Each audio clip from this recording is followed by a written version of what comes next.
Hello friends, जैसा कि आपको पता है 27 को सब डिवीज़न इंजीनियर सिविल का एग्ज़ाम हुआ था। तो उसकी क्वेश्चन पेपर और आंसर की आ गई है। तो इस वीडियो में हम उसका डिटेल सॉल्यूशन करेंगे। Okay friends, let's start now. First question है P is equal to Y percentage of Z and K is equal to Z percent of Y, which of the following statement is true. इसको आप कैसे करेंगे, इन्होंने दिया हुआ है P is equal to Y percentage of Z and Q is equal to Z percentage of Y. तो आपको दिख रहा है P is equal to Y Z and Q is equal to Y Z. तो simple P is equal to Q, यहाँ से हमें पता चल रहा है इसका सॉल्यूशन हो जाएगा P is equal to Q। Sum of first three prime numbers कौन कौन से हैं आपको पता है, 2 है, 3 है एंड 5 है। इनका सम हो जाएगा 10। Now what is the meaning of August? August been dignified. Chandrayaan 3 land on the moon near the south pole. Okay, what is the next? which bank launched the social pay, a social media remittance service for NRI? This is ICI Bank. As per IMF, which country has potential to contribute 15% to the global growth? As we know, we live in India. This can we also guess India. Came as written as HZNT.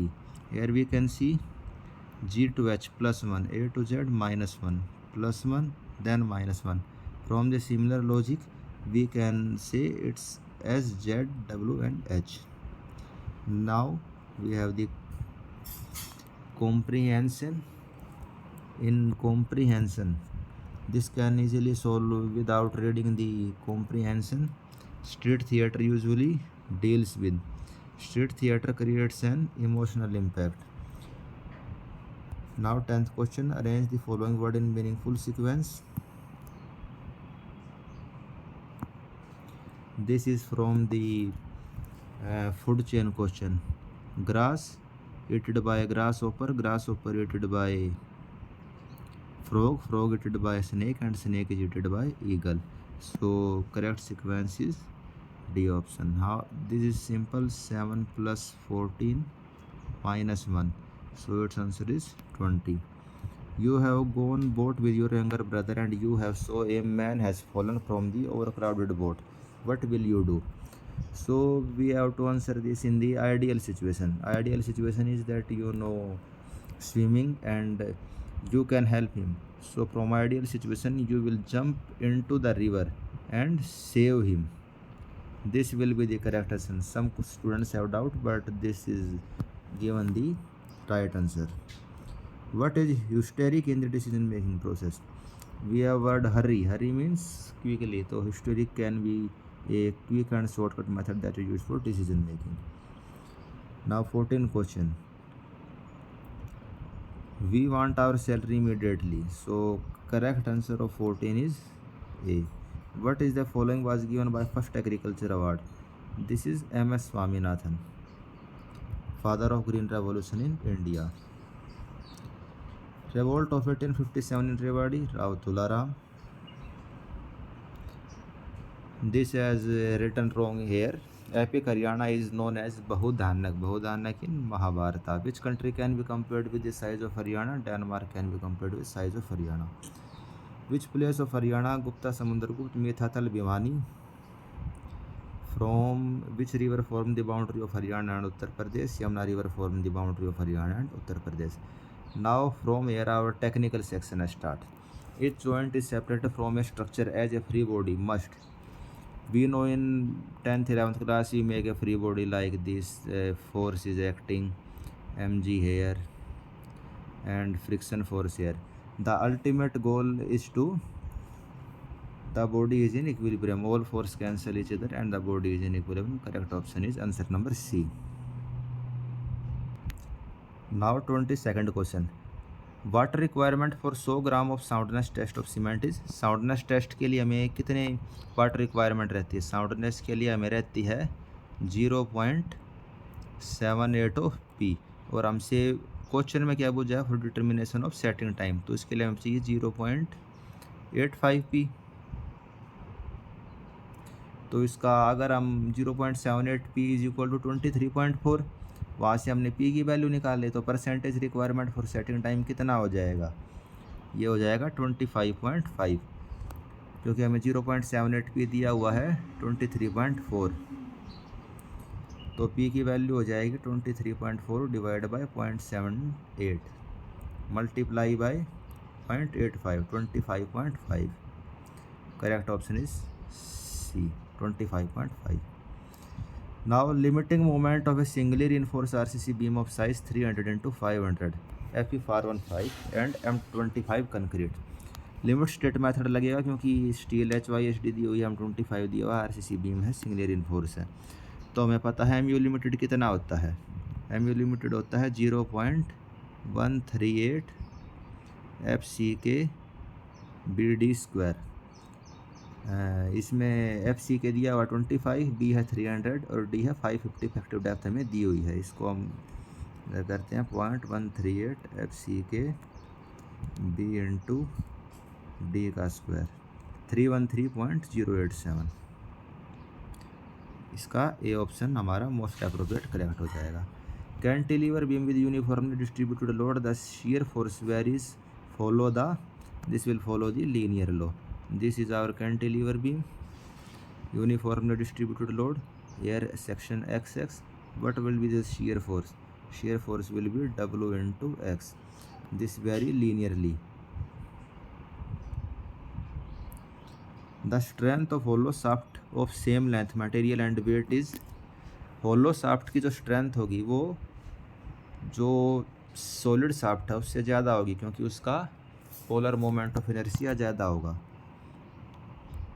ये हमारा solid shaft है और ये हमारा hollow shaft है, same material है, तो इसका जो आर है और जो इसका आर है, इसका स्मॉल आर है, तो जो कैपिटल आर है वो आर से ज़्यादा होगा, जे इसका ज़्यादा होगा इसके जे से, तो इस वजह से सॉलिड शाफ्ट की स्ट्रेंथ ज़्यादा आएगी, मोर देन हो जाएगा इसका correct answer. Characteristic load is the load which has -% probability of not being exceeded. हमने पढ़ा है करेक्टरिस्टिक लोड क्या होता है, जिसकी 95% प्रोबेबिलिटी होती है कि वो एक्सीड नहीं करेगा, यानी कि फेलियर के चांस कितने होते हैं, केवल 5% फेलियर के चांस होते हैं और 95% वो फेल नहीं करेगा। Development length in tension for RCC beam, formula base question, 5 sigma ST upon 4 tau BD, sigma bar का डाया, सिग्मा ST जो बॉन्ड स्ट्रेंथ है स्टील की, और टाउ BD जो बॉन्ड स्ट्रेंथ है। टेंशन में बुझा हुआ है सिंपल, इसके अंदर हमें वो 60% इंक्रीज वगैरह का नहीं लगाना था, सिंपल प्लेन बार के हिसाब से इसका आंसर आ जाएगा। Equivalent shear force of RCC beam of 300 into 600 subject to shear force of 120, bending moment 150 and torsion moment of 40 newton. इसमें लग जाएगा इक्विवेलेंट, हमने पता है टॉर्सन के अंदर, टॉर्सन के अंदर V इक्विवेलेंट कितना होता है, V जो हमारा नॉर्मल रहता है और जो टॉर्सन की वजह से लगता है, multiply by 1.6 upon V, V normal plus 1.6 TU upon B। अब इसमें सिंपल वाला शेयर दिया हुआ है 120, टॉर्सन की वजह से कितना लग रहा है 40, तो इसको हम करेंगे 40 इंटू 1.6 डिवाइड बाई B दिया हुआ इसका 300 mm, तो मीटर में कितना आ जाएगा 0.3, 213 प्लस 120 सिंपल वाला, तो इसका हो जाएगा 333, ए ऑप्शन। ये फॉर्मूला लगेगा TU, V इक्विवेलेंट कितना है VU दिया हुआ 120, TU कितना है 40 और B है 0.3 यानी कि 300 mm।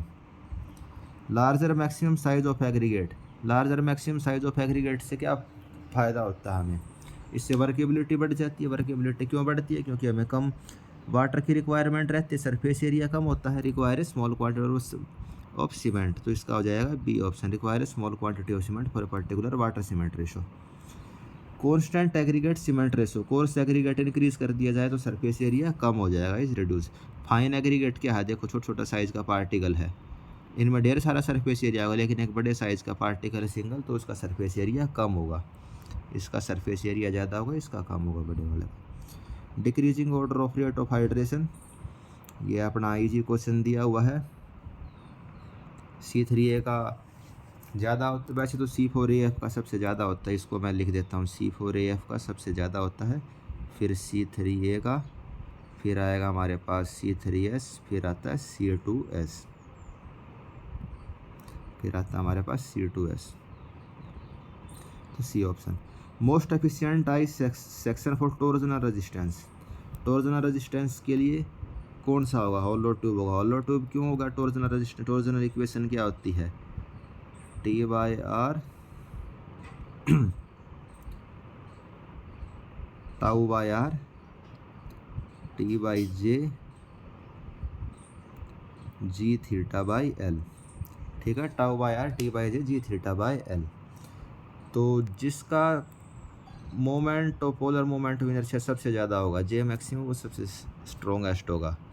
जे पोलर मैक्सिमम होगा जिसका, वो किसका होता है? हॉलो ट्यूब का सबसे ज़्यादा मैक्सिमम होता है। Which type of cross section give the ideal behaviour as a beam, ideal behaviour as a beam कौन सा सेक्शन देगा? प्लास्टिक सेक्शन देगा। 4 टाइप के सेक्शन होते हैं, सिलेंडर सेक्शन होता है, सेमी कॉम्पैक्ट होता है, कॉम्पैक्ट होता है और प्लास्टिक होता है। सिलेंडर सेक्शन कौन सा होता है? जो पहले ही बक्कल कर जाता है, सिलेंडर सेक्शन वीकेस्ट होता है, पहले ही बक्कल कर जाएगा सेक्शन, यील्ड नहीं करेगा। सेमी कॉम्पैक्ट में जो उसका एक्सट्रीम फाइबर है वो यील्ड कर जाएगा, लेकिन पूरा सेक्शन में यील्ड पे नहीं पहुंचेगा। कॉम्पैक्ट के अंदर क्या होता है? पूरा का पूरा सेक्शन यील्ड कर जाता है हमारा, लेकिन जो प्लास्टिक मूवमेंट है वो डेवलप नहीं हो पाता, लेकिन जो प्लास्टिक है उसमें फुल्ली डेवलप हो पाता है और फुल्ली यील्ड होता है, तो प्लास्टिक सेक्शन स्ट्रॉन्ग है।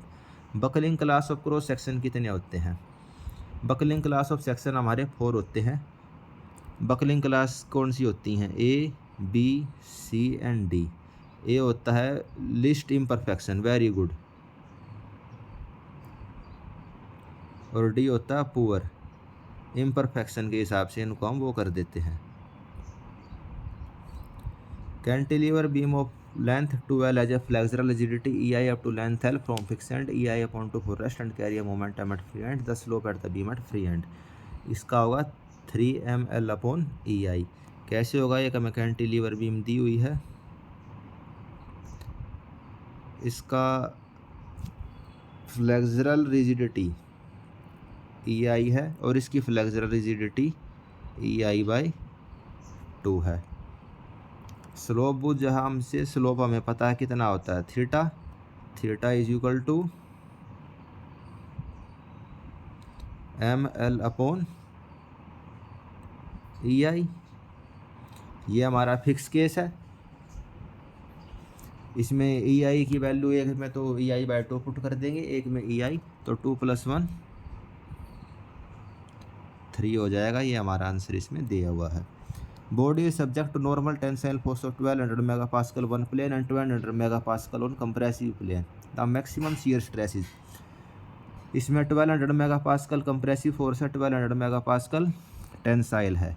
36 क्वेश्चन, इसके लिए हम क्या कर लेंगे?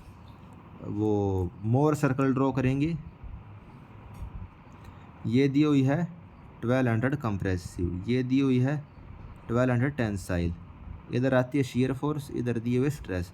तो सिग्मा मैक्सिमम क्या होगा? इसका रेडियस कितना है? 1200, तो टाउ मैक्सिमम भी हमारा 1200 हो जाएगा। इसका करेक्ट ऑप्शन 1200 MPa। ठीक है।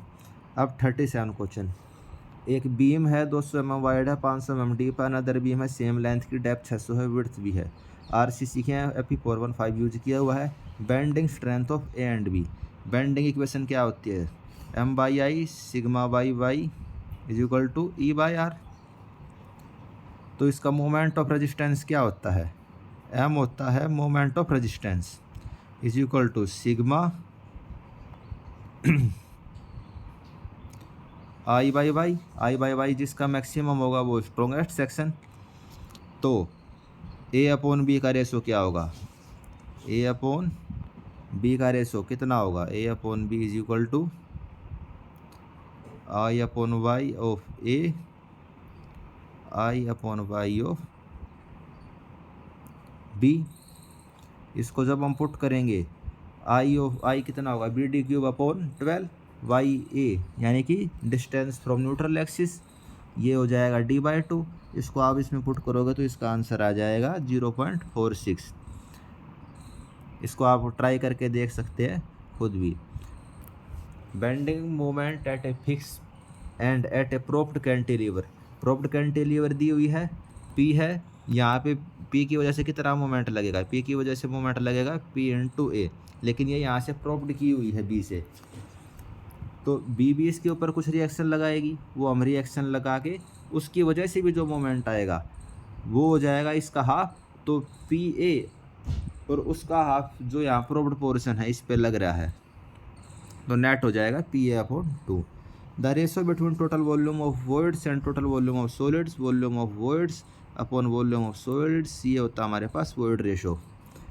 और एक होता है पोरोसिटी, पोरोसिटी होता है volume of voids upon total volume, N = VV upon यानी VVV। इसको आप ऐसे करके याद रख सकते हैं, तो इसका आंसर हो जाएगा void ratio.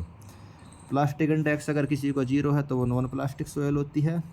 Effective stress due to capillary water in soil, ये हमारा इंक्रीज हो जाएगा। आपको पता है अगर कहीं पे कैपिलरी है तो नेगेटिव पोर वाटर प्रेशर डेवलप होता है, और इफेक्टिव स्ट्रेस होता है सिग्मा माइनस यू, और यू अगर आपका नेगेटिव है तो जो इफेक्टिव स्ट्रेस है वो इंक्रीज करेगा। ए ऑप्शन इसका ठीक हो जाएगा। नेगेटिव पोर वाटर प्रेशर होता है कैपिलरी जोन्स में। Discharge velocity and seepage velocity, discharge velocity वो सीपेज वेलोसिटी होती है डिस्चार्ज वेलोसिटी अपॉन पोरोसिटी, क्योंकि एक्चुअल जो डिस्चार्ज वेलोसिटी होती है वो तो होती है टोटल सॉलिड से, और सीपेज वेलोसिटी होती है जो सोयल की वॉइड से वेलोसिटी होती है।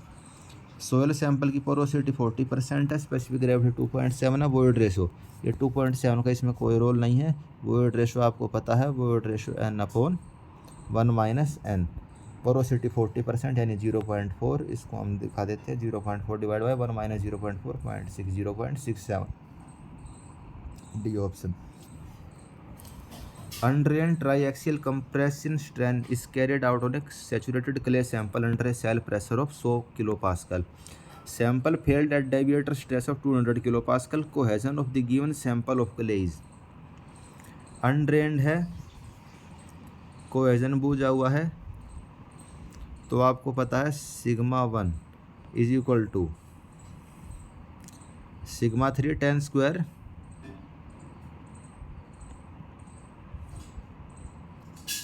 (45 + 5/2 + 2c tan 45 + 5/2।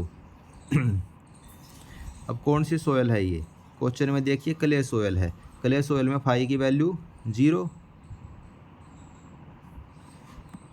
फाई की वैल्यू 0, और σ1 दिया हुआ हमें, सेल प्रेशर 100 है, डेविएटर स्ट्रेस 200, तो σ1 हो जाएगा 300, σ1 = 300, और σ3 = 100, तो 300 - 100 200, 200 डिवाइड बाई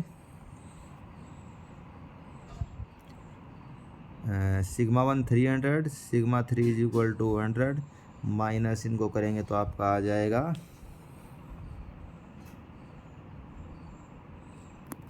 200।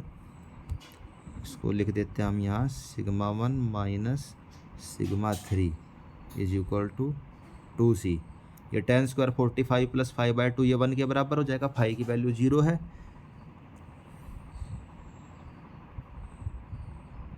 सी की वैल्यू आ गई 100 kPa। 45 the process of gradual reduction in the volume of saturated clay soil, ये आपसे इसकी डेफिनेशन बुझी हुई है कि पोर वाटर प्रेशर अगर जब निकल जाता है तो उसको हम क्या कहेंगे, कंसोलिडेशन बोलते हैं। कॉम्पैक्शन होता है एयर के एक्सपल्जन की वजह से, कंसोलिडेशन होता है जब हमारा पोर वाटर प्रेशर डिसिपेट होता है उसकी वजह से। A saturated clay strata thickness है 10 metre, bounded on top and bottom by medium coarse sand, as a coefficient of consolidation 0.02। Formula based question है, बिना कैलकुलेटर के इसमें दिक्कत हो सकती थी। आपको पता है टाइम फैक्टर किसके बराबर होता है, time factor CVT upon H² clay strata है, bounded on top and bottom by medium coarse sand layer. तो H इफेक्टिव हो जाएगा 10/2 यानी कि 5 मीटर। कोफिशिएंट ऑफ कंसोलिडेशन दिया हुआ 0.00 centimetre square. Strata is being loading likely to 50% of primary consolidation. तो time factor 50% के लिए कितना होता है 0.196। ये आपको याद होनी चाहिए इसकी वैल्यू, तभी आप इसमें टाइम निकाल सकते हैं। तो इसका टाइम कैसे निकालेंगे आप, time is equal to TV/² upon CV। Time factor दिया हुआ है 0.196, 0.196 मल्टीप्लाई बाई H²। H हो गया 10/2 यानी कि 5 metre, multiply by 25 divide by 0.002। ये टाइम ऑफ कंसोलिडेशन कर देंगे इसको सेंटीमीटर स्क्वायर। ये सेंटीमीटर स्क्वायर में था, इसको आप मीटर स्क्वायर में करोगे तो मल्टीप्लाई बाय 10 ये आ जाएगा। ये हमारा सेकंड में आंसर आया है। एक दिन में कितनी सेकंड्स होती हैं 86400, तो हमारा आंसर आ जाएगा 285 डेज। अब जो हम ऑप्शन से हमें मोस्ट एक्यूरेट लगा। इस क्वेश्चन में कैलकुलेशन बहुत ज़्यादा थी, इस वजह से इसको सोल्व करने में दिक्कत हो सकती है थोड़ी बहुत। तो अब आते हैं 47 पे। कॉन्स्टेंट एंड परमिएबिलिटी टेस्ट हम किसके लिए करते हैं, कॉन्स्टेंट एंड वाला हेड वाला होता है सैंड के लिए, तो P का 4। कंसोलिडेशन टेस्ट होता है क्लेई सोइल्स के लिए, Q का 3। तो इसका हमारा एक ही ऑप्शन है A। और पिक्नोमेट्रिक स्पेसिफिक ग्रेविटी के लिए negative skin friction pile foundations के अंदर डेवलप होता है। कॉम्पैक्शन बाय वाइब्रेटरी रोलर ये होता है ड्राई सैंड के लिए, वैलिडेटेड ड्राई सैंड्स के लिए। डायरेक्ट शियर टेस्ट है, कंडक्ट कर रहे हैं हम कोहेजनलेस सोयल पे with a normal stress of 200 kilo pascal, fail at a shear stress of 100 kilo pascal, angle of internal friction. अब ये भी ऐसा क्वेश्चन था जो बिना कैलकुलेटर के हम सोल्व नहीं कर सकते। हमें पता है टाउ इज इक्वल टू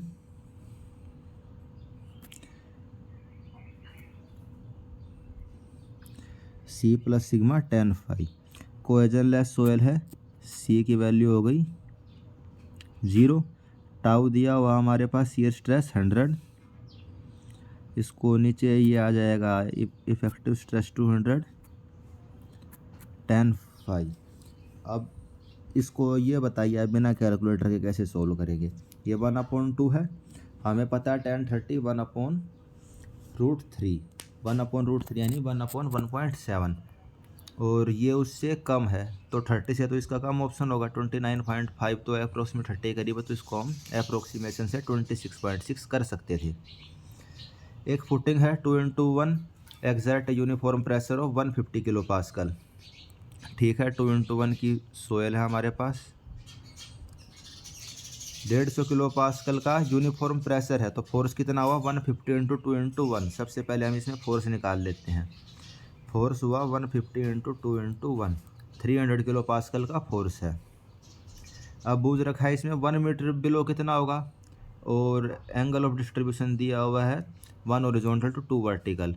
तो 1 मीटर अगर हम नीचे जाएंगे तो स्लोप है 2 वर्टिकल टू 1 हॉरिजॉन्टल। एक नीचे गई तो कितना 0.5, 0.5 इधर और 0.5 उधर, 0.5 इधर और 0.5 इधर। टोटल हो गया 2 + 1 3, इधर 1 + 1 2, 3 × 2 6।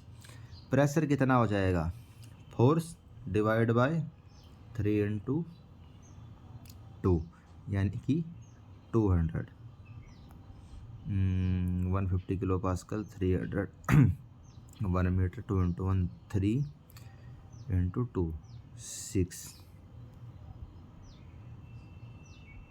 ये इसको डिवाइड बाय 3 डिवाइड बाय 2, इसका आंसर हो जाएगा 50, A option.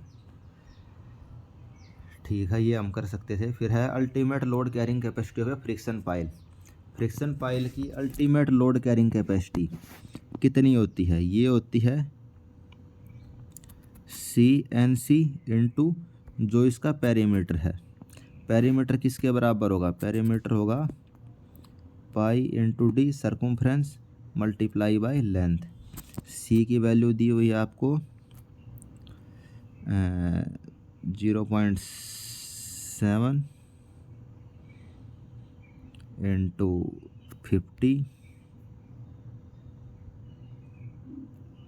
Into pi into dia है 0.5 और लेंथ है 10। तो इसको हम कैलकुलेटर में कैसे करेंगे? 0.7 into 50 into 10 into pi into 0.5 रह गया हमारा, into 0.5, 549। C option 549.50 kilo pascal. इसको आप ऐसे कर सकते थे। जैसे जैसे मैं क्वेश्चन कर रहा हूँ आप भी पहले एक बार उसको अटैम्प्ट करने की कोशिश कीजिए, बाद में सॉल्यूशन देखना इसको। Undrained shear strength of a saturated clay in unconfined compression test. हमें पता है अनकन्फाइंड कंप्रेशन टेस्ट के अंदर सी की वैल्यू होती है Q/2। तो ये हमारा मैच कर रहा है A option, C is equal to 0.5 into Q।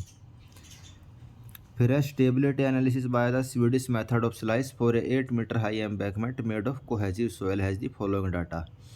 अब ये क्वेश्चन इन्होंने ESC लेवल का दे दिया है 53। इसका वैसे फैक्टर ऑफ सेफ्टी होगा ए ऑप्शन 1.249।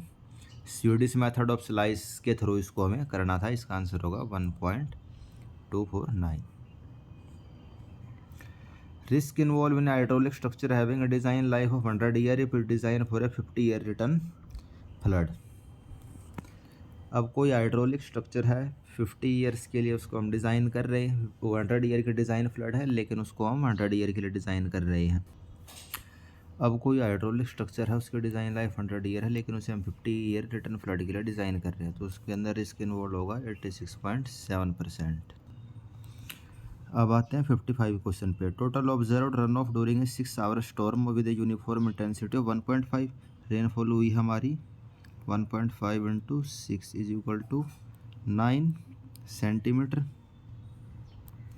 ठीक है। और डिस्चार्ज हमारा 21.6। तो रन ऑफ की डेप्थ कितनी होगी? रन ऑफ की डेप्थ होगी क्या हुआ अपॉन एरिया, क्या हुआ है 21.6 मिलियन मीटर क्यूब। इसको हम लिख देंगे 21.6 इंटू, ठीक है, 21 इंटू 10⁻⁶ डिवाइड बाई बेसिन का एरिया 300 किलोमीटर स्क्वायर। 300 किलोमीटर के लिए फिर से 6 0, 1 2 3 4 5 6, 0.072 मल्टीप्लाई बाई 100 तो 7.2 सेंटीमीटर। ये आ गया हमारे पास रन ऑफ है 7.2 सेंटीमीटर। अब हो जाओ हमें average infiltration rate. Infiltration rate होगी हमारी, बारिश हुई 9 सेंटीमीटर, रन ऑफ है 7.2, तो infiltration I is equal to 9 minus 7.2 1.8 centimetre, यानी कि 18 mm। ये हुई है 6 आवर में, तो 1 आवर में आ जाएगी 3 mm per hour. 18 divide by 6 3 mm per our.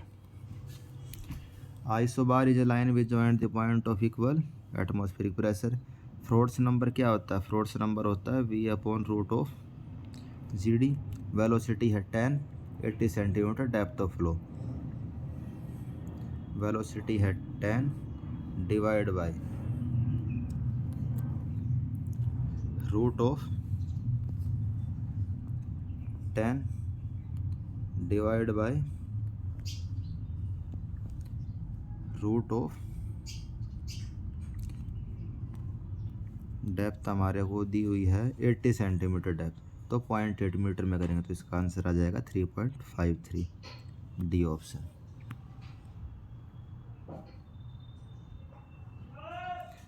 D हमें डेप्थ दी थी, स्पीड दी थी, मीटर में यूनिट लिखनी है हमें सारी के सारी ताकि करेक्ट आंसर है।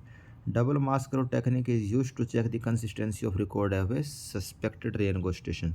ये हमारा हाइड्रोलॉजी का क्वेश्चन था। ये हम इजीली कर सकते थे। ग्रेविटी डैम है, net vertical force 53,800 kilo Newton, horizontal force दी हुई है, फ्रिक्शन दिया हुआ, factor of safety. Factor of safety क्या होगा? हॉरिजॉन्टल फोर्स डिवाइड बाय जो रजिस्टिंग फोर्स है। रजिस्टिंग फोर्स किसके बराबर होगी? कोफिशिएंट ऑफ फ्रिक्शन इनटू जो वर्टिकल फोर्स है, हॉरिजॉन्टल फोर्स। हॉरिजॉन्टल फोर्स दी हुई है 47,050, जो इसे मूव करवाने की कोशिश करेगी। कोफिशिएंट ऑफ फ्रिक्शन दिया हुआ 0.75 मल्टीप्लाई बाई वर्टिकल फोर्स कितनी है? 53,800। 47,050 डिवाइड बाय 0.75 डिवाइड बाय 53,800। 53,800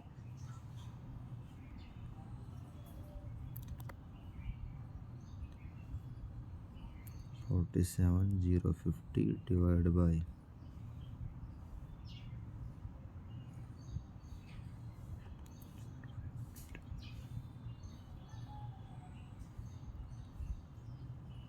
1.16, तो मोस्ट सूटेबल हमारा बी ऑप्शन हो जाएगा इसका 59 का। विच of the following formation does not contain any ground water? किस में ग्राउंड वाटर नहीं होता? एक्वीफ्यूज। एक्वीफ्यूज यानी कि रिफ्यूज टू गिव वाटर। ऐसे आप इसे याद कर सकते हैं। Consider the specific weight of water 9790। Pressure represented by column of 5 centimetre with relative density 0.75। तो कितना होगा? रिलेटिव डेंसिटी है 0.75, 5 सेंटीमीटर इसकी डेप्थ है। वाटर की डेंसिटी 9790 डिवाइड बाय 100 कर देते हैं, ये 5 को इसमें कन्वर्ट करने के लिए। 0.75 multiply by 9790 multiply by 5, 0.05, 367 pascal. B option 61 का B option. Linear momentum equation is based on Newton के सेकंड लॉ के ऊपर जो मोमेंटम की इक्वेशन है वो बेस रहती है। न्यूटन का सेकंड लॉ क्या कहता है? Force is equal to rate of change of momentum for a given discharge in a channel at a critical depth. Critical depth पे क्या रहती है? Specific energy is minimum. उसमें ओपन चैनल फ्लो में आपने पढ़ा होगा, ये हमारा कर्व होता है, इधर हम लिखते हैं एनर्जी, इधर होती है हमारे पास डेप्थ, इधर होती है एनर्जी, और इस पे ई मिनिमम हमें मिलती है, और ये हमारी वाई क्रिटिकल होती है। ठीक है। फॉर गिवन डिस्चार्ज क्रिटिकल है specific energy is minimum. Laser Doppler anemometer is a device use to measure turbulent velocity fluctuation in a flow। A option. Discharge over an Ogee spillway is 8,000 cusack for a flow over an effective length of 55 meter। Coefficient of discharge is 2.2। Effective head is। इसके अंदर भी formula based question था direct, तो ओगी spill वाले में भी हमें direct formula लगाना था। हमें पता है क्या ओगी स्पिलवे में क्या होता है? Coefficient of discharge L/(h⁻²), 3/2। क्या दिया हुआ है? 8,000, कोफिशिएंट ऑफ डिस्चार्ज 2.2, लेंथ दी हुई है हमें 55.37। तो इसको हम कैसे करेंगे? Discharge 8,000 divide by 2.2 divide by length ((2/3), यानी कि 0.67, 16.50। D option. अगर कैलकुलेटर नहीं है तो ये वाला क्वेश्चन भी आप नहीं कर सकते। पिटोट स्टैटिक ट्यूब क्या मेजर करती है? पिटोट स्टैटिक ट्यूब हमारी फ्लो को मेजर करती है इन ए पाइप। तो जब फ्लो हो रहा है तो हम डायनामिक प्रेशर भी कह सकते हैं। वैसे difference in static and dynamic pressure भी इसका ऑप्शन एक हो सकता है। A rectangular channel of 2 metre wide carry a discharge of 6 cumec. The minimum specific energy is. Minimum specific energy क्या होती है? Energy is equal to 3/2 H critical. H critical होता है Q²/G⁻⁴ 1/3। क्यू है डिस्चार्ज पर यूनिट विड्थ। इस वाले question में हमारा क्या हो जाएगा? 6 डिवाइड बाई कितने मीटर का चैनल है, 2 मीटर, ये हो गया 3। तो क्यू का स्क्वायर 3 का स्क्वायर 9 डिवाइड बाई जी होता है 10। अब इस वाले क्वेश्चन में भी कैलकुलेटर तो है नहीं, 9/10 की पावर 1/3 आप कैसे करोगे? इसको आप 1 एज्यूम कर लो तो इसका आंसर हम अप्रोक्सीमेशन से 1.457 निकाल सकते हैं। अगर कैलकुलेटर होगा तो आप 1.457 इसका एग्जैक्ट आ जाएगा, लेकिन ये इसमें फॉर्मूला लगना था। Hardness of water is 1 micro equivalent, equivalent concentration in milligram per litre calcium carbonate. एक माइक्रो इक्विवेलेंट दिया हुआ है, एक इक्विवेलेंट में क्या आता है, 1 equivalent is equal to calcium carbonate, calcium 40 plus carbon 12 oxygen 48, ये हो जाएगा 100। Ca+2 होता है डिवाइड बाई 2, क्योंकि कैल्शियम +2 होता है। 1 ग्राम इक्विवेलेंट होता है 50, तो 1 माइक्रोग्राम इक्विवेलेंट हो जाएगा 50 milligram per litre. Type 2 settling होती है, settling of flocculent particle in a dilute suspension, B option इसका करेक्ट होगा। Chloride demand of a water sample was found to be 0.2 milligram per litre, amount of bleaching powder content 30% available chlorine to be added. Chlorine demand है 0.2 milligram और 1 litre में chlorine, bleaching powder में chlorine है 30%, तो हमें कितनी डालनी पड़ेगी, 0.2 डिवाइड बाई 0.30%, 0.67, तो इसका आंसर हो जाएगा ए। ठीक है, क्योंकि 30% ही तो अवेलेबल थी, तो हमें डालनी कितनी पड़ेगी, 1 डिवाइड बाई 0.3। ये भी सिंपल क्वेश्चन प्रो आपसे स्टेप्स पूछे हुए हैं कि हम फिल्ट्रेशन में ट्रीटमेंट ऑफ रिवर के वाटर में क्या क्या यूज़ करेंगे। पहले प्री सेडिमेंटेशन करवाएंगे, pre chlorination, coagulation, sedimentation, filtration and post chlorination. Insertion of safety lamp in upper portion of manhole cause flame surely indicate the sewer the presence of. आप safety lamp लेके जा रहे हो man hall के upper portion में, अगर flames हैं तो क्या इंडिकेट कर रहा है, वो इंडिकेट कर रहा है मीथेन गैस, क्योंकि मीथेन गैस होती है कंबसेबल, इसको गोबर गैस भी हम कहते हैं। Ratio of design discharge to the surface area of sedimentation, design discharge क्या हो divide by surface area, B L, ये होता है surface loading, A option. Surface loading overflow rate, इसको हम ये भी कह सकते हैं। अल्टीमेट बीओडी किस पर डिपेंड करेगी, ऑर्गेनिक मैटर कितना है उस पर डिपेंड करेगी, टेम्परेचर पर डिपेंड नहीं करेगी, वेलोसिटी पर डिपेंड नहीं करेगी और विस्कोसिटी पर नहीं करेगी। टेम्परेचर पे तो 5 डे बीओडी डिपेंड करेगी, लेकिन अल्टीमेट तो फिक्स रहती है, वो ऑर्गेनिक मैटर पर डिपेंड करेगी। 1 लीटर का सीवेज है, 30 मिनट के सेटल होने पर 27 सेंटीमीटर क्यूब का स्लज दे रहा है और उसका वेट है 3 ग्राम। स्लज वॉल्यूम इंडेक्स क्या होता है, स्लज वॉल्यूम इंडेक्स होता है उतनी क्वांटिटी का स्लज जिससे हमें 1 gram weight of sludge, dry weight of sludge मिल रहा है। तो 3 ग्राम मिल रहा है हमें कितने से, 27 से 3 ग्राम मिल रहा है, 27 से 1 मिलेगा 27 डिवाइड बाई 3 यानी कि 9, ए ऑप्शन करेक्ट हो गया। During temperature inversion atmosphere air pollutant tends to, temperature inversion होगा तो एयर पोल्यूटेंट क्या होंगे, accumulate below the inversion level. वैसे इसका ए भी हो सकता है, इनको बताना चाहिए था किस कंडीशन में कह रहे हैं। फॉर एग्जांपल अगर हमारी ये इन्वर्जन लेयर है और ये हमारे पोल्यूटेंट हैं तो ये हमारे इसके बिलो ही रहेंगे, लेकिन अगर कोई चिमनी के ऊपर वाले पार्टिकल हैं तो वे अबव रहेंगे, लेकिन बिलो वाले बिलो रहेंगे, इन्वर्जन लेवल के अबव वाले अबव रहेंगे। लेकिन फिर भी मोस्ट एक्यूरेट इसका एक्यूमुलेट बिलो इन्वर्जन लेवल ही होगा, यानी कि B option, accumulate below inversion level. A device used to control the gaseous as well as the particulate emission in the industrial emission is known as, ऐसा device जो gaseous और particulate matter दोनों को control कर सकता है वो कौन सा होता है, fabric filter. Term refuse does not include, refuse क्या होता है, जो भी वेस्ट प्रोडक्ट डेवलप होता है जो प्यूट्रिशिएबल हो, नॉन प्यूट्रिशिएबल और एसिड, लेकिन इसके अंदर ह्यूमन एक्सक्रीटा नहीं आता। विच of the following statement explain the term pyrolysis, pyrolysis क्या होता है, अब्सेंस ऑफ ऑक्सीजन में जब हम हीट करते हैं, तो ए ऑप्शन करेक्ट हो जाएगा 79 का ए। म्युनिसिपल सॉलिड वेस्ट मैनेजमेंट के अंदर म्युनिसिपल अथॉरिटीज़ की क्या क्या रिस्पॉन्सिबिलिटी होती है, वे कलेक्ट करेंगे, सेग्रीगेशन करेंगे, ट्रांसपोर्ट करेंगे, तो ऑप्शन आ जाएगा D, all of the above. Quantity of alum required in order to 13 million litre of waste water of treatment plant where 12 ppm of alum dose requires 156 kg, अब इसके अंदर आपको इक्वेशन पूरी पता होनी चाहिए, एलएम कैसे रिएक्ट करता है, तभी आप इसको सॉल्व कर सकते। इसकी रिएक्शन क्या होगी एलएम की? एलएम होता है Al2SO4 whole thrice dot 18H2O। इसका वेट होता है 666 ग्राम। ये 3 कैल्शियम हाइड्रोज कार्बन के साथ रिएक्ट करके 6 CO2 देता है। तो 156 ग्राम एलएम रिक्वायर्ड है। 1 मोल एलएम 1 मोल एलएम होते हैं 666 ग्राम। एलएम कितना है? 1/4 मोल, और हमें पता है 1 मोल देता है 6 मोल ऑफ CO2।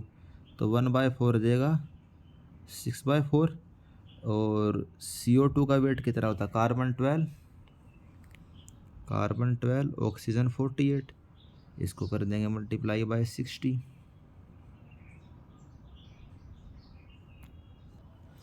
तो कार्बन डाइऑक्साइड 1 मोल में कितनी होती है? 44 ग्राम।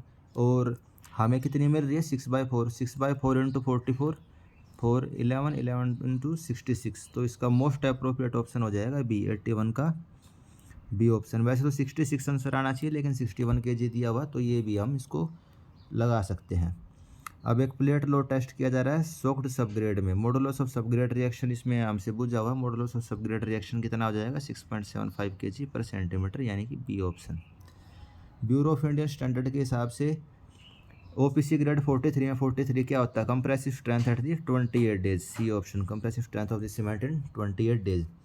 Quality of flow vehicle in a traffic stream में भी represented in term of speed dispersion. The method of judging the speed dispersion is coefficient of variation of the speed sports study.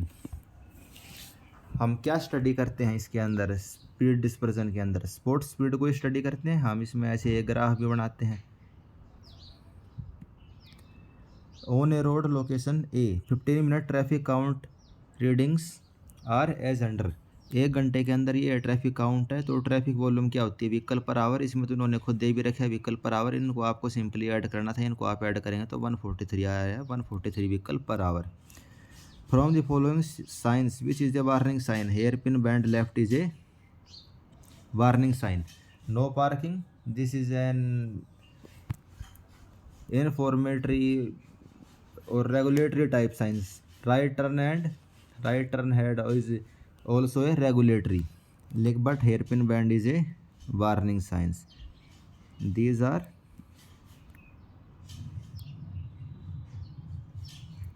regulatory signs. Peak hour factor होता है हमारा volume upon flow. Gradient दिया हुआ broad gauge track पे grade resistance together with curve resistance due to a 2 degree curve is equal to the resistance due to a ruling gradient of 1 in 200 is. इसका क्या होगा? इसका हो जाएगा C. Select super elevation for a track having a gauge of 1750, speed of train is 90 kilometre, radius curve R is equal to 600 metre, considering the current efficiency. इसका होगा, वैसे तो ऑफिशियल आंसर की में इसका 186 दिया हुआ है, लेकिन अगर इसको हम सोल्व कर रहे हैं तो 165 आ रहा है। ए कितना होता है हमारे पास? GV² upon are. जी हमें दिया है 1750 1.750 multiply by velocity 90 kilometre per hour. इसको हम मीटर पर सेकंड में कन्वर्ट करेंगे तो आएगी 25, और इसको हम mm में ही लिख देते हैं, मल्टीप्लाई बाय 25 का square divide by R. Radius है 600, 182 सेंटीमीटर, 1822 mm। चलो वो तो यूनिट है, तो 182 आ रहा है हमारा, इज इक्वल टू 182। अब इन्होंने लिखा हुआ कंसीडरिंग दी करंट एफिशिएंसी। करंट एफिशिएंसी 90 की स्पीड है, वैसे तो 100 की स्पीड पे हम 10 लेते हैं, इसमें से 10 जाएगा तो 162। तो अप्रोक्सीमेट इसका 165 होना चाहिए, लेकिन आंसर की में इन्होंने 186 दिया, तो इस पर हम कह सकते हैं डाउट है। Maximum permissible speed 80 kilometre per hour, actual current provided 65 and current efficiency 75। Calculate the maximum length of transition curve. इसका हो जाएगा हमारे पास 48 मीटर। इसमें भी हम फॉर्मूला लगा के सिंपली सॉल्व कर सकते हैं। Which of following is not assumed in defining the basic runway length. अब ये एयरपोर्ट का क्वेश्चन है, जिसने एयरपोर्ट किया होगा इसको वहीं कर सकता है। तो बेसिक कंजम्पशन क्या क्या होते हैं वे हम आपको बता देता हूँ। एयरपोर्ट अल्टीट्यूड को हम सी लेवल पे कंसिडर करते हैं। टेम्परेचर हमारा 20 डिग्री सेल्सियस रहता है। रनवे लेवल्ड रहता है लॉन्गिट्यूडनल डायरेक्शन में, और कोई भी विंड ब्लोइंग नहीं करती रनवे पे। फिर जैसे भी हमें कहीं और रनवे बनाना होता है तो उसके लिए हमें करेक्शन लगानी होती है इन चारों चीज़ों के लिए। तो इसका ऑप्शन हो जाएगा टेम्परेचर इज 30 डिग्री सेल्सियस। ये इन्होंने गलत दिया हुआ है। Distance between 2 point A and B is measured on a sloping ground. Sloping ground पर डिस्टेंस 100 मीटर हमने मेजर किया है 2 पॉइंट के बीच का। Difference in elevation of this point is 10 metre. Horizontal distance between these, okay. Sloping ground पर distance हमारा 100, elevation है 10 मीटर। तो हमसे ये पूछा हुआ है, तो 100 का स्क्वायर माइनस 10 का स्क्वायर का अंडर रूट। तो ये आप सिंपल कर सकते हो। इसका हो जाएगा D 99.5। ये हमें निकालना है, हम निकाल सकते हैं। ट्रांजिशनिंग क्या होती है थियोडोलाइट में। ट्रांजिट थियोडोलाइट आपको पता होगा 180 डिग्री उसको रोटेट करते हैं किसके अंदर, वर्टिकल प्लेन के अंदर। तो C option, face left and face right condition आ जाते हैं इसके अंदर। Process will turning the telescope in vertical plane through 180 degree. Levelling के अंदर RL of beam of building inverted staff का यूज़ किया हुआ है। ये हमारा इंस्ट्रूमेंट है, ये हमारी बीम है, और ये हमने इन्वर्टेड स्टाफ को यूज़ किया हुआ है। ये हमें लेवल दिया हुआ है, बेंच मार्क है 50.05, 50.505 बेंच। और रीडिंग ऑन बीम है 1.04, और reading on bench mark is 1.505, 1.505। तो ये कितना हो जाएगा, इन तीनों का आप ऐड कर देंगे 50 + 1.505,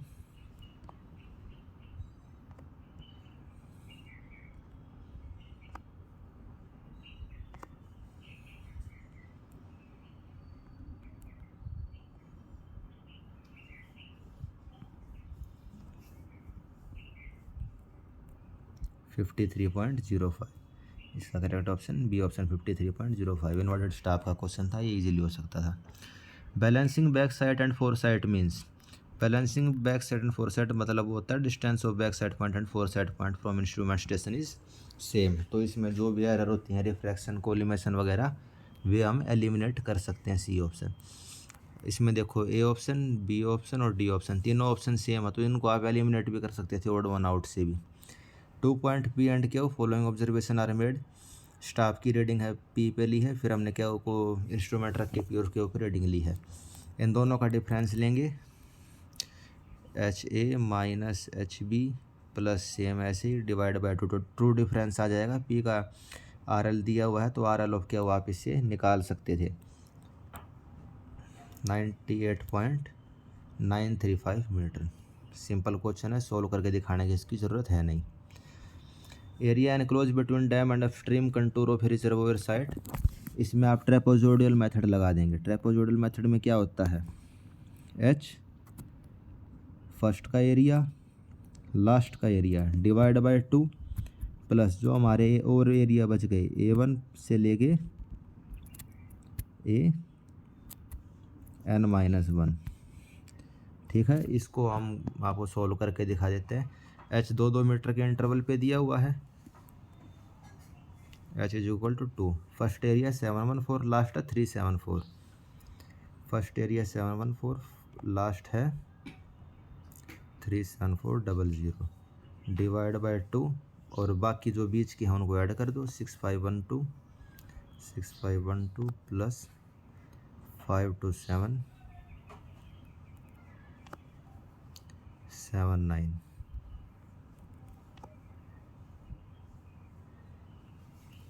इसको आप 2 से मल्टीप्लाई करो, 314538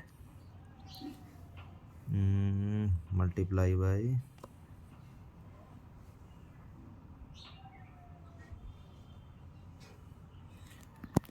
चलिए इसमें फॉर्मूला तो यहीं वाला लगेगा, हो सकता है हमने कोई मिस्टेक की हो, तो 97 का ऑप्शन इसमें भी आ जाएगा आपका। इस फॉर्मूले से जब आप करोगे फॉर्मूला ये लगेगा, इसको आप नोट कर लेना। Find the elevation of a tower, angle of elevation measure by top of tower is 26.15, horizontal distance between bottom of tower and theodolite is 100 metre. ये हमारा इंस्ट्रूमेंट है, ये टावर है, ये एंगल कितना बन रहा है हमारा 26 डिग्री, हॉरिजॉन्टल डिस्टेंस है 100, और इनके एलिवेशन का डिफरेंस हमें कितना दिया हुआ है,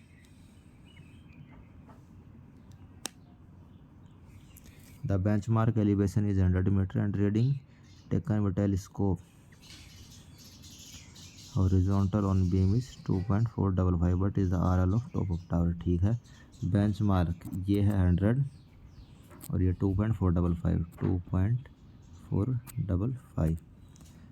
तो आपको ये वाला डिस्टेंस निकालना है, ये वाला कितना होगा, सिंपल ट्रिग्नोमेट्री लगा दीजिए, ये होगा 100 10 26,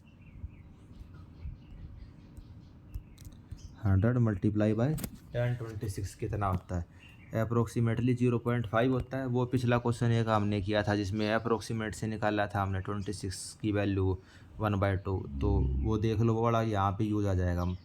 ये हाइट आ गई हमारी 50, तो 100 प्लस 50 प्लस 100 प्लस 2.45 152.45, तो उसके अप्रोक्सीमेट हमारा 151.770। अगर आप 10 की वैल्यू एग्जैक्ट डालोगे तो यही आंसर आ जाएगा, सी ऑप्शन। ये आप कर सकते थे। अब इसमें 2 पॉइंट के ऑब्जर्वेशन दी हुई हैं, मोस्ट प्रोबेबल एरर क्या हो जाएगी। सबसे पहले आपको मीन निकालना था, फिर वेरिएशन निकालना था, फिर वेरिएशन का स्क्वायर करना था, फिर मोस्ट प्रोबेबल एरर क्या होती है 0.6745 summation of V square divide by n-1।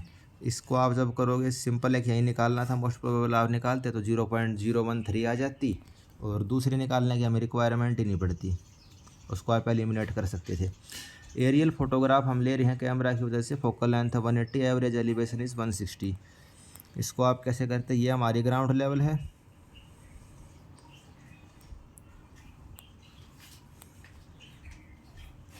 ये हमारा कोई हेलीकॉप्टर है या जहाँ से ड्रोन है जिससे हम वो ले रहे हैं, इसकी फोकल लेंथ है, ये ग्राउंड लेवल से हम इसकी टोटल हाइट ले रहे हैं कैपिटल एच, और ये हमें 160 मीटर ये दिया हुआ है। ठीक है, स्केल दिया 1/1600। स्केल क्या होगा, F divide by small H is equal to scale is equal to 1 divide by 6000। F की वैल्यू क्या है 180, 6000 multiply by 180, 6000 multiply by 180, 1080 mm। Option हमारा कहाँ है, डी ऑप्शन 1080 mm। तो सिंपल है, तो मल्टीप्लाई करने से ही हो रहा था।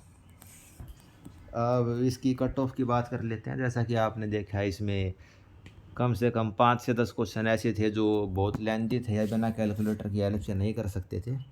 वैसे अब जैसे हम यहाँ कर रहे हैं तो यहाँ तो हम कर पा रहे हैं, क्योंकि प्रेजेंस ऑफ माइंड होती है, वहाँ हम उतना दिमाग नहीं लगा पाते। तो 10 क्वेश्चन को तो आप डायरेक्ट एलिमिनेट कर दीजिए, और फिर कुछ सिले मिस्टेक्स के लिए 5 से 6 क्वेश्चन को वैसे सब्ट्रैक्ट कर लीजिए। अगर नहीं कर पाए तो इसकी अप्रोक्सीमेट कट ऑफ क्या रह सकती है, अप्रोक्सीमेट कट ऑफ मेरे हिसाब से जनरल कैटेगरी की आप 75 लगा सकते हैं, सेफ जोन में हैं। आप अपनी तैयारी शुरू कर दीजिए, और अदर कैटेगरी के 50-70 वाले भी तैयारी शुरू कर दीजिए, लेकिन उनका अभी हम कुछ कह नहीं सकते, क्योंकि पेपर के हिसाब से 75 आपका एक सेफ स्कोर रहेगा। चलिए ठीक है, ये सारे जो PDF मैंने सॉल्यूशन करवाया है, इस PDF के अंदर ये एनोटेशन के साथ, पेन के साथ, ये मैं आपके साथ शेयर कर दूंगा। आप इसको खुद भी सॉल्व करके देख सकते हैं। Thank you. और आप सब अपना जो भी स्कोर आपका बन रहा है एनालिसिस के बाद, आपने अब आंसर की तो देख ही ली, वो बता दीजिए, और चैनल को सब्सक्राइब भी कर लीजिए और सिविल इंजीनियरिंग से रिलेटेड अपडेट्स के लिए। Thank you.